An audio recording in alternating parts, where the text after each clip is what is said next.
Bismillahirrahmanirrahim. Assalamualaikum warahmatullahi wabarakatuh. Alhamdulillahirabbil alamin wa bihi nasta'in wa ala umuri dunya waddin. Wassalatu wassalamu ala asyrafil anbiya wal mursalin wa alihi wa sahbihi ajmain, amma ba'du. Anak-anakku yang dimuliakan Allah Subhanahu wa taala, pada hari ini kita melanjutkan pembahasan kita mengenai iman kepada Rasulullah ya, dalam pembelajaran pendidikan agama Islam.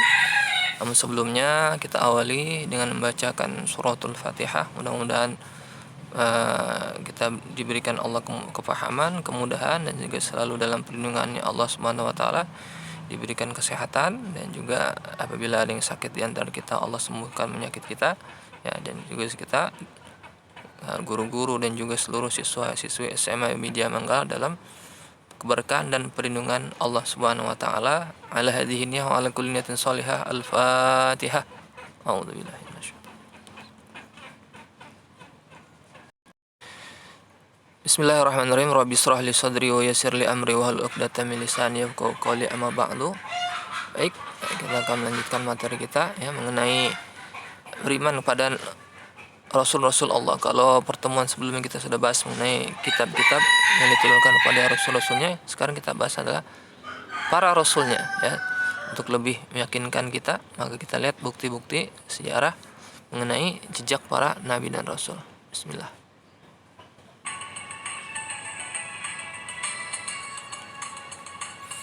Ya, jejak dia kaum-kaum para Nabi bisa kita lihat ya.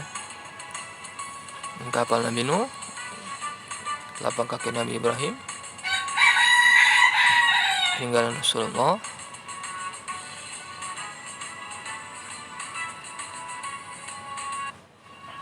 ya, kemudian makam-makam para nabi ya, baginda Rasul di Madinah,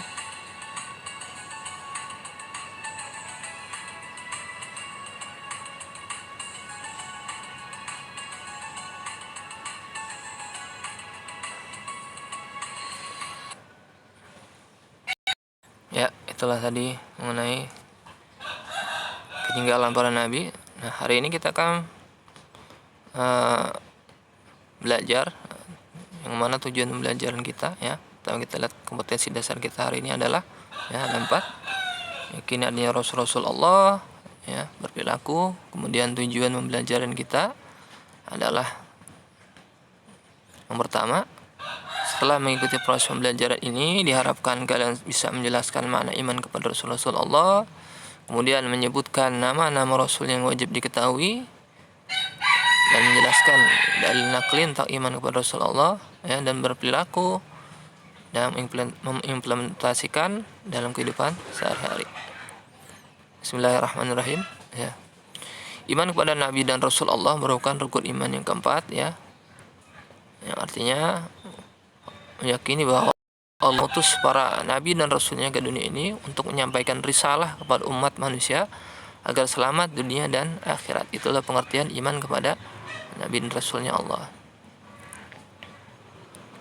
Berikutnya ya, pengertian Nabi itu sendiri ya. Nabi secara bahasa ya adalah pembawa berita, sedangkan secara istilah Nabi adalah orang yang diberikan wahyu oleh Allah berupa syariat tertentu ya. Sedangkan pengertian daripada Rasul ya, bisa kita lihat ya, Rasul secara bahasa artinya utusan. Kemudian secara istilah, Rasul adalah seorang yang menerima wahyu dari Allah berkenaan dengan syariat agama tertentu dan ditugaskan untuk menyampaikannya apa yang diterima kepada orang lain atau kepada umatnya. Sedangkan perbedaan antara Nabi dan Rasul adalah dalam segi penyampaian wahyu tersebut. Kalau Nabi itu untuk dirinya sendiri saja, tidak diwajibkan menyampaikan kepada umat, sedangkan Rasul wajib disampaikan kepada umatnya. Oke, kemudian latar belakang kenapa para nabi itu dianggap perlu Allah mengutusnya ya, karena setiap periode sejarah dicirikan oleh menyekutukan Allah atau syirik, entah itu menyembah patung atau selain daripada Allah, disebut zaman az-zulumat atau kegelapan. Ketika kepercayaan terhadap Tuhan ditinggalkan, maka seorang sosok nabi sangat diperlukan bagi kita manusia. Contohnya ya, zaman Nabi Musa, Fir'aun mengaku Tuhan. Kemudian Nabi Lut yang LGBT maksiat dan sodomi. Kemudian zaman Nabi Ibrahim penyembahan berhala, kemudian Nabi Yunus juga sama, banyak manusia menyembah berhala, pun zaman Nabi Muhammad SAW banyak penyembah berhala, Oleh karena itulah Allah mengutus para nabinya, dengan tujuan bahwa Rasul itu sebagai pembawa berita gembira dan memberi peringatan agar tidak ada alasan bagi manusia untuk membantah Allah setelah Rasul itu diutus, Allah Maha Perkasa dan Maha Bijaksana. Jadi tugas seorang nabi tidak mudah, karena mereka punya tujuan, yang harus dicapai, Sedangkan karakteristik seorang nabi, berdasarkan yang sudah diturunkan Allah yang bisa kita pelajari adalah semua para nabi adalah seorang laki-laki, kemudian dari golongan manusia atau dari Bani Adam, dan mendapatkan wahyu dari Allah, Setiap nabi itu punya kecerdasan dan diangkat oleh Allah, bukan diangkat dirinya sendiri atau diangkat oleh orang lain, tapi diangkat langsung oleh Allah Subhanahu wa taala. Berikutnya sifat-sifat para nabi, Para nabi ini memiliki sifat-sifat yang utama, yaitu sifat wajib. Kemudian ada sifat mustahil, lawan dari sifat wajib. Dan yang ketiga adalah sifat jaiz, Apa itu sifat jaiz? Kita akan simak sama-sama. Sifat wajib lawannya dari sifat mustahil, Ada 4 sifat wajib yang harus ada pada seorang nabi. Kalau dia tidak ada, kemungkinan dia bukan seorang nabi, Apa sifatnya? Yang pertama siddiq, lawannya kizib, Amanah, lawannya khianat atau khianat, Tabligh, lawannya khitman. Fatonah, lawannya baladah, Siddiq itu artinya benar, amanah itu terpercaya, tabligh artinya menyampaikan, dan fatonah itu artinya cerdas. Sedangkan lawan dari siddiq, kizib, artinya pembohong. Mustahil seorang nabi itu pembohong. Mustahil pula seorang nabi khianat, artinya pengkhianat. Mustahil juga seorang nabi menyembunyikan wahyu Allah, dan mustahil pula seorang nabi itu bodoh, Kemudian sifat jaiz. Selain punya sifat wajib dan sifat mustahil, seorang rasul juga memiliki sifat jaiz, sifat humanis atau kemanusiaan, yang ada pada diri rasul, sebagai seorang manusia dan tidak mengurangi kedudukannya sebagai utusan Allah,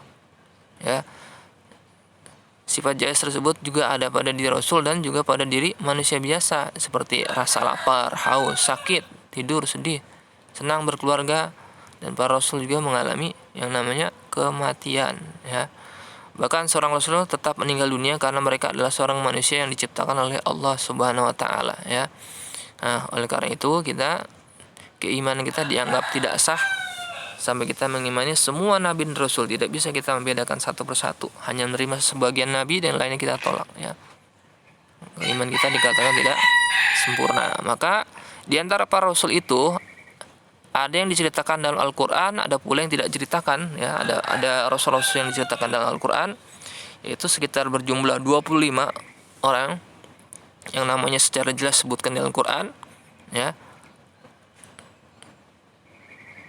Menurut muhadisin, para orang ahli hadis, Imam Ahmad mengatakan bahwa meriwayatkan hadis dari Abi Dzar radhiyallahu anhu bahwa Rasulullah sallallahu alaihi wasallam ketika ditanya tentang jumlah para nabi dan rasul ada berapakah sebenarnya, Nabi menjawab ada 124.000 nabi yang diturunkan oleh Allah dari nabi pertama Adam sehingga masanya Rasulullah, nabi penutup para nabi.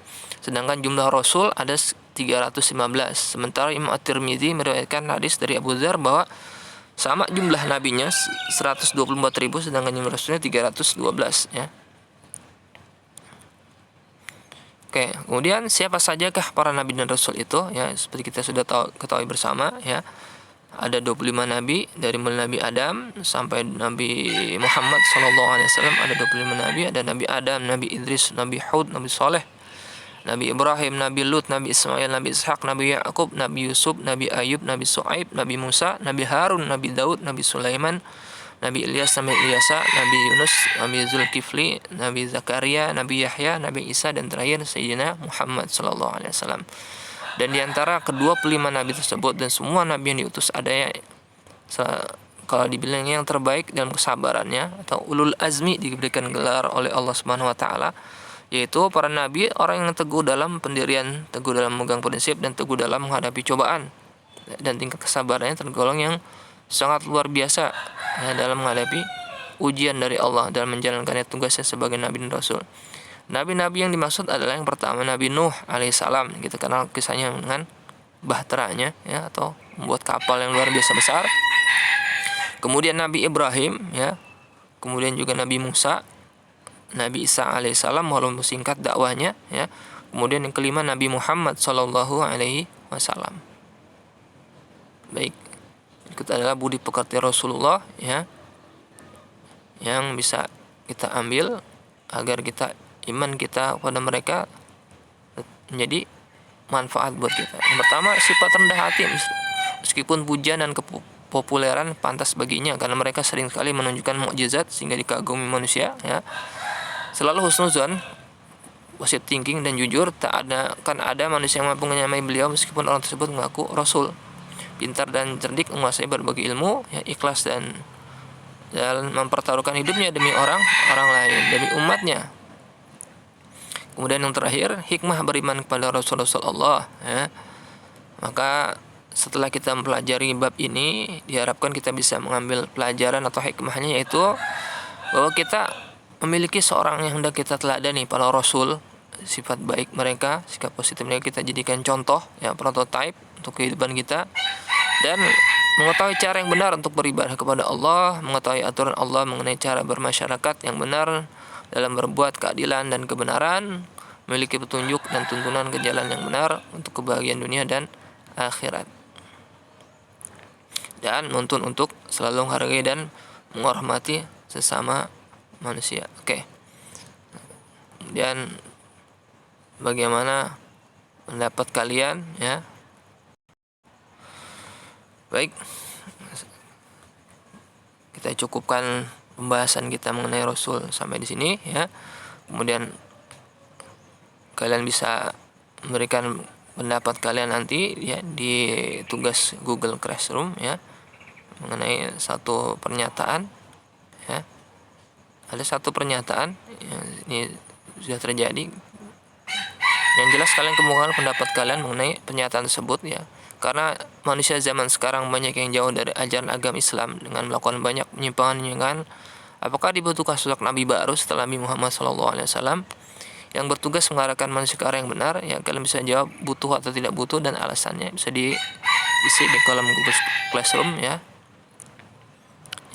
Itu dia tugas kalian dengan formatnya. Kalian tulis nama kalian, kelas, kemudian pendapat kalian, butuh Nabi atau tidak butuh Nabi yang baru, karena apa? Kalian jelaskan ya. Wallahu alam. Demikian kita tutup pertemuan ini. Mudah-mudahan Allah berikan kemudahan. Kita tutup dengan membaca doa.